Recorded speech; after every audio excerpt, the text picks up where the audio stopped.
जिंदगी के उतार चढ़ाव के अनोखे रंग और उनसे जुड़े उतने ही मुद्दे, चाहे वो हो शिक्षा, भ्रष्टाचार, स्वास्थ्य, राजनीति, अपराध, महिला सुरक्षा, भ्रूण हत्या, किसान और कृषि, पर्यावरण, खेल और ना जाने कितने मुद्दे। इन सभी और अनेकों मुद्दों पर हम करेंगे परिचर्चा SUN न्यूज के खास कार्यक्रम इशू टुनाइट में। Issue tonight at 9 on Saturdays and Sundays, only on SUN news. क्यों बढ़ रही है देश में महंगाई? क्यों घट रहा है लिंग अनुपात? शिक्षा का बदलता स्वरूप? क्यों बढ़ रहा है भ्रष्टाचार? स्वास्थ्य के प्रति आप कितने हैं सचेत? राजनेताओं की रणनीतियां, अपराध जगत पर पैनी नजर। क्यों है महिलाएं असुरक्षित? देश में क्यों हो रही है भ्रूण हत्याएं? किसान कैसे बढ़ाएं कृषि उत्पादन? कैसे बनाएं पर्यावरण को सुरक्षित? खेल जगत से जुड़ी समस्याएं और अन्य संबंधित मुद्दों पर करेंगे बातचीत।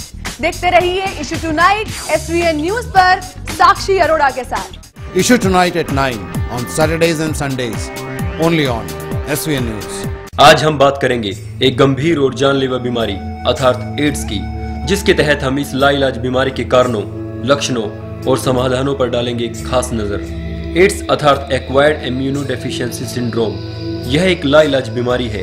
अभी तक इस बीमारी के लिए कोई भी कारगर दवा उपलब्ध नहीं है। एड्स फैलाने वाले वायरस को HIV कहते हैं, जिसका पूरा नाम ह्यूमन इम्यूनोडेफिशिएंसी वायरस है। HIV के शरीर में प्रवेश करने के कई कारण हैं और इस वायरस के शरीर में प्रवेश करने के कई वर्ष बाद एड्स की स्थिति उत्पन्न होती है और धीरे धीरे हमारे शरीर में रोग प्रतिरोधक क्षमता कम होने लगती है। पूरे शरीर में संक्रमण फैलने लगता है और रोगी धीमी मगर दर्दनाक मौत की ओर बढ़ने लगता है। एड्स होने के मुख्य कारणों में सम्मिलित हैं, जैसे असुरक्षित यौन संबंध, संक्रमित रक्त चढ़ाने से, संक्रमित सुइयां एवं सिरिंज के इस्तेमाल से और HIV संक्रमित मां से उसके होने वाले शिशु को यह रोग अपनी चपेट में ले लेता है। कुछ कारण ऐसे हैं जिनसे एड्स नहीं फैलता, जैसे HIV संक्रमित व्यक्ति से हाथ मिलाने से, साथ खाना खाने, आलिंगन, चुंबन व साथ रहने, HIV संक्रमित व्यक्ति के तौलिए से हाथ एवं मुंह पोंछने व मच्छर के काटने से यह रोग नहीं फैलता। HIV पॉजिटिव होना या HIV का संक्रमण होने का ये मतलब नहीं है कि व्यक्ति को एड्स है। बहुत सारे लोग HIV पॉजिटिव होते हैं, लेकिन वो सालों तक बीमार नहीं होते। समय के साथ साथ HIV व्यक्ति के शरीर में प्रतिरक्षा को कमजोर कर देता है। इस हालत में विभिन्न प्रकार के मामूली जीवाणु, कीटाणु, फफूंद इत्यादि व्यक्ति के शरीर में रोग फैला सकते हैं, जिससे मौकाप्रस्त संक्रमण कहते हैं। एड्स हर व्यक्ति में विभिन्न रूप से प्रकट होता है। कुछ लोग संक्रमण के कुछ महीनों में ही मर जाते हैं और कुछ लोग एड्स की पहचान होते हुए भी सालों तक सामान्य जीवन व्यतीत करते हैं। कुछ HIV पॉजिटिव लोग बिना तुरंत दवा लिए सालों तक स्वस्थ रहते हैं। एड्स का कोई उपचार नहीं है। एड्स के लिए जो दवा है वो या तो HIV के जीवाणु को बढ़ने से रोकता है या आपके शरीर के नष्ट होते हुए प्रतिरक्षा को धीरे करते हैं। ऐसा कोई इलाज नहीं है कि HIV के जीवाणु का शरीर में से सफाया हो सके। तो ये थे एड्स रूपी खतरनाक बीमारी से जुड़े महत्वपूर्ण तथ्य, और आज हम इसी मुद्दे को लेकर अपने स्टूडियो में कार्यक्रम इशू टुनाइट के तहत अपने खास मेहमानों के साथ इस मुद्दे पर करेंगे विशेष रूप से चर्चा। नमस्कार, मैं हूं साक्षी और आप देख रहे हैं इशू टुनाइट। हमने अपने प्रोग्राम में अब तक बहुत से मुद्दों को डिस्कस किया है, लेकिन आज जो हमने मुद्दा चुना है वो बेहद संवेदनशील है। आज हम बात करने वाले हैं एक लाइलाज बीमारी की, यानी एड्स की। कहीं ना कहीं हर व्यक्ति यह जानता है कि एड्स की वजह क्या है, यानी एड्स कैसे फैलता है, लेकिन सवाल यह है कि एड्स के पेशेंट्स के साथ कैसा बिहेव किया जाता है, उन्हें हीन दृष्टि से आखिर क्यों देखा जाता है, क्या है आखिर इसका कारण और क्या क्या शोध हो रहे हैं इसके इलाज के लिए। चर्चा में हमारा साथ देने के लिए स्टूडियो में मौजूद है doctor Devendra Sangwan, psychiatrist and presently looking after the community care centre for HIV AIDS patients run by NACO। दूसरी ओर है mister Brijendra, outreach worker in community care centre Rohtak, और साथ में ही ये है HIV पॉजिटिव। और तीसरी तरफ हमारे साथ स्टूडियो में मौजूद है professor Radheshyam, professor in the department of psychology MTU Rohtak. नमस्कार, आप तीनों का स्वागत है कार्यक्रम में। सर, आपसे शुरुआत करती हूँ। अगर एड्स की बात करते हैं, हर किसी को मालूम है एड्स क्या है, एड्स कैसे फैलता है। इवन अब तो बच्चों को स्कूल में एक चैप्टर्स के रूप में भी पढ़ाया जाता है, पाठ्यक्रम में भी इसको ला दिया गया है, एक बीमारी है। तो हर किसी को ये पता होने के बावजूद मैं आपसे जानना चाहूंगी कि आप मोटे मोटे तौर पे बता दीजिए क्या है इसके फैलने के कारण। अगर इसका कारण पता होते भी फैल रहा है तो इसके सिर्फ दो ही कारण बनते हैं, या तो लापरवाही या मजबूरी। लापरवाही, अगर कोई रास्ते में रुकावट ना डालें वायरस के फैलने में तो वो लापरवाही है।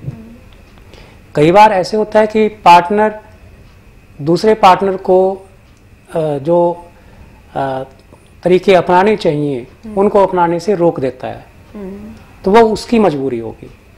तीसरी लापरवाही, अगर इंस्ट्रूमेंट्स को ढंग के तरीके से ना स्टेरलाइज करें या मदर टू जो बच्चे के अंदर ट्रांसमिशन होता है अगर उसको प्रॉपरली हैंडल ना करें तो ये मुख्य कारण है कि आज के ज्ञान होते हुए भी हम इस ट्रांसमिशन को रोकने में कम कामयाब हो रहे हैं। नहीं, ये बात तो हो गई कि ज्ञान के होते हुए, लेकिन बाकी जो नॉर्मल रीजंस होते हैं, जो कैजुअल हम रीजंस लेकर चलते हैं, वो क्या है? उसके अंदर 2% तो जो रीजंस हैं वो हैं जो इंजेक्शंस के फ्लूइड्स के द्वारा, लगभग 6% है मदर टू चाइल्ड ट्रांसमिशन, और लगभग 6% चांसेस हैं जिनका कि आज तक कोई स्पेसिफिकली बता नहीं पाए हैं, और बाकी जो है वो थ्रू सेक्स ट्रांसमिशन है, अनसेफ सेक्स के द्वारा। मतलब 6% रीजंस ऐसे भी हैं जिनका आज तक पता ही नहीं लग पाया। नहीं पता लग पाया। रीजन क्या है कि कई बार हिस्ट्री प्रॉपर नहीं मिलती है, वो बता ही नहीं पाते हैं कि किस वक्त लापरवाही हुई। सपोज एक डॉक्टर किसी को ट्रीट कर रहा है, ऑपरेट कर रहे हैं और उसको इंजरी हो जाती है, and he is not knowing कि जिसको ऑपरेट कर रहा है वो HIV पॉजिटिव है। इसी तरीके से रास्ते में मान लो कोई घायल आदमी पड़ा है, आप उसकी मदद कर देते हैं, आपको ये थोड़ा ना पता है कि पॉजिटिव है या नेगेटिव है। बिल्कुल बिल्कुल सही कहा। तो कुछ ऐसे भी हैं जो अनअवॉइडेबल हैं। बेसिकली अगर हम देखें तो कोई भी मेथड ऐसा नहीं है जो गारंटी देता हो कि HIV पॉजिटिव ये का फैलाव दूसरे में नहीं होगा HIV वायरस का। ठीक है, मतलब कि इसकी प्रोटेक्शन के लिए कोई भी 100% वाली चीज नहीं है। कोई चीज नहीं है। जी शुक्रिया। हाँ जी, प्रोफेसर साहब आपके पास आती हूँ। देखिए, एक बड़ी सिंपल सी चीज है, आप साइकोलॉजी से हैं, आपने मनोवैज्ञानिक हैं, तो थोड़ा सा जो बिहेवियर की चीज होती है उनको आप लोग अच्छे से पहचान सकते हैं। अगर मैं आपसे एक सिंपल सा सवाल पूछूं कि एक HIV पॉजिटिव पर्सन है, एक HIV नेगेटिव है, दोनों में क्या डिफरेंस है? ये आपने अभी जो शब्द कहा, फर्क वहीं पे जाता है। बिहेवियर की बात कर रहे हैं आप, तो वहीं पे जाएगा कि जो आदमी पॉजिटिव है, फिजिकली वायरस है, presence of virus and absence of virus, ये फर्क है। हाँ, लेकिन जैसे प्रेजेंस ऑफ वायरस होता है उसी वक्त किसी को ये पता लगे कि I am HIV positive, that gives a shock, stigma and variety of other things which are associated with it. बहुत सारी दूसरी समस्या, जैसे ही अभी पता लगा कि मैं पॉजिटिव हूँ तो उसके साथ फिर उसका शॉक लगेगा, शॉक के बाद वो बाहर आएगा तो रेजिस्टेंस डालेगा, डॉक्टर के पास जाएगा, भागेगा, ये करेगा। कुछ लोग होते हैं डिप्रेशन में चले गए, सुसाइडल टेंडेंसीज आ जाएंगी, बहुत सारी आ जाएंगी। यानी जो पेशेंट्स है ये उनका जो मेंटली उनकी जो एक प्रेशर आ जाता है वो चीज है। Yes. अगर हम वैसे बात करें, हम डे टू डे रूटीन में बात करें, तो हमें क्या लगता है, क्या जो मैं एक हूँ, ठीक है, मैं नॉर्मल खड़ी हूँ, मेरे सामने दो बंदे आ जाए, उसमें से एक व्यक्ति जो है HIV पॉजिटिव हो और एक बिल्कुल नॉर्मल हो, नेगेटिव हो, तो क्या उसमें क्या डिफरेंस लगेगा? ऐसा नहीं है कि HIV पॉजिटिव से कोई अपने आप में नहीं होता, ये बहुत सालों तक चल सकता है। हाँ। बहुत सालों तक वो रहेगा। बिहेवियर में क्या फर्क होता है, मैं ये सवाल पूछ रही हूँ। सपोज बिहेवियर में फर्क की बात है, the knowledge that I am positive, this is more important then being positive. ये तो उसी व्यक्ति के लिए हो गया ना, उस व्यक्ति के लिए फर्क हुआ ना। क्या आपसे अगर मैं पूछूं, आप डॉक्टर हैं, आपके पास पेशेंट्स भी आते हैं और नॉर्मल पेशेंट्स भी आते हैं, ठीक है, जैसे आपके पास एक ड्रग एडिक्ट आ रहा है और एक HIV पॉजिटिव आ रहा है, तो उसका उस व्यक्ति के लिए जो बिहेवियर होता है उसमें कुछ अंतर होता है? मैं ये सवाल करना चाहती हूँ। नहीं, मेरा तो कभी कोई अंतर नहीं हुआ।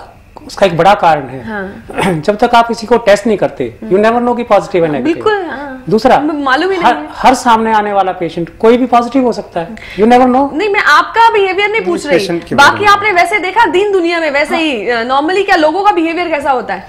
काफी लोगों का अब भी बिहेवियर में तब्दीली आ जाती है। जी जी, लेकिन वो अब घटने लग रही है। हमने देखा है कईयों के रिश्तेदार लेके आते हैं पेशेंट को, जब पॉजिटिव का पता लगता है तो दूर भागने लग जाते हैं। हाँ। कुछ पेशेंट्स ऐसे हुए हैं जिनके अटेंडेंट पेशेंट को छोड़ के चले गए, उनकी सुध लेने ही नहीं आए।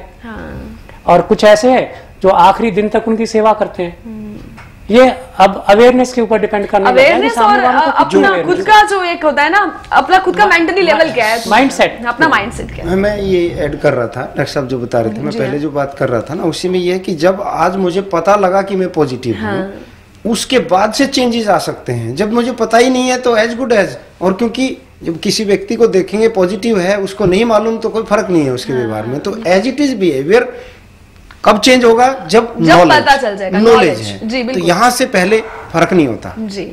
इसीलिए यूनिवर्सल प्रिकॉशंस को जो कहते हैं वो एक उसमें ये कहते हैं कि कोई भी आने वाला पेशेंट अनलेस अनटिल वो नेगेटिव है, उसको आप पॉजिटिव के तरीके से ट्रीट कीजिए। यस, सर्जरी करते हैं, हर पेशेंट को पॉजिटिव मान के सर्जरी कीजिए, पूरी प्रिकॉशन लो। क्योंकि विंडो पे अगर टेस्ट आपने करवा भी लिया और विंडो पीरियड में स्टिल वो नेगेटिव है, सो हर इंसान को, हर पेशेंट को, कोई भी आता है सर्जरी के लिए या किसी भी चीज के लिए, इज अ पोटेंशियल पॉजिटिव। तो उसमें जो नेगेटिव है या पॉजिटिव है हार्डली मेक्स एनी डिफरेंस। बिल्कुल, प्रिकॉशन तो लेनी ही है, प्रिकॉशंस तो लेने ही पड़ेंगे ताकि वो पॉजिटिव हो भी ना जाए। ये भी तो है ना, ये भी है ना, ये भी बहुत इम्पोर्टेंट है, तभी तो प्रिकॉशन है। जी शुक्रिया। विजेंद्र जी, आपके पास आना चाहती हूँ। आप एक HIV पॉजिटिव है, यानी आपको एड्स है, आपको कैसा लगता है? उन्होंने बोला कि एक जो मेंटल लेवल होता है कि अब एक पेशेंट को खुद पता चलता है तो उसके माइंड में खुद ही 100 तरह की चीजें आ जाती हैं। आपको जब ये बात पता चली तो क्या आपके दिमाग में क्या बातें आई, क्या चीजें घूमी? शुरू में तो काफी धक्का लग गया था, मेंटल रूप से भी डिस्टर्ब हो गया था। धीरे धीरे फिर स्ट्रॉन्ग होता गया कि भी जिंदगी है, चलती रहेगी। उसके बाद काम धंधे करते रहे, फिर पता चला कि यहाँ पे वैकेंसी निकली हुई है red cross care community centre में। तो डॉक्टर सांगवान जी ने, नारसन जी ने, इनके पास आने से मेरा मनोबल काफ़ी बढ़ गया। और फिर यहाँ पर पेशेंटों की सेवा भाव वो देखकर अब मैं बिल्कुल अपने को ये महसूस नहीं करता कि मैं पॉजिटिव हूँ। जी जी, बहुत बड़ी चीज है। एक चीज और आपसे मैं पूछती हूँ, आप आज यहाँ पर हैं, आप यहाँ टेलीविजन पर आ रहे हैं और टेलीविजन पर बोला जा रहा है कि आप HIV पॉजिटिव हैं, आपको एड्स है, आपको कैसा लग रहा है? नहीं, मेरे को इससे कोई फर्क नहीं पड़ता, क्योंकि मेरे साथ पहले मेरे परिवार का भी सपोर्ट था और मेरे स्टाफ का भी बहुत ज्यादा सपोर्ट है। आपके परिवार वालों ने पूरा सपोर्ट किया आपको? बिल्कुल पूरा सपोर्ट किया। इसमें मेन पेशेंट से जब परिवार ही दूर होता है, उसके बाद ही दूसरे दूर होने लगते हैं। जी जी, बिल्कुल, आपने बहुत अगर परिवार साथ रहेगा तो फिर पेशेंट नहीं टूटता, परिवार दूर हो जाता है उसके बाद वो टूटता चला जाता है और मेंटल रूप से मरता है, वो वैसे नहीं मरता है।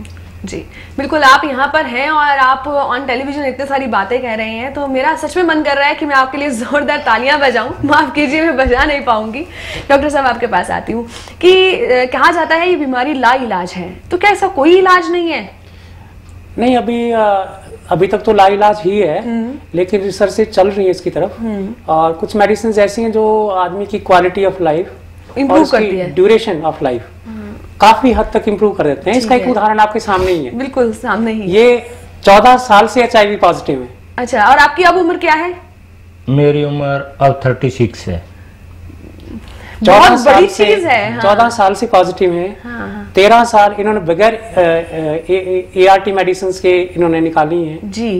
1 साल से इनकी रेट्रोवायरल थेरेपी स्टार्ट हुई है एंड से देखिए कोई कह ही नहीं नॉर्मली अगर आप रहेंगे तो आपको कोई कह नहीं सकेगा कि आपको कुछ है। आपको जब तक बताया नहीं जाएगा, भाई आपने बोला ना कि नॉलेज नहीं होगी तो कोई कह ही नहीं सकता। नॉलेज के बाद फिर स्ट्रांगनेस है।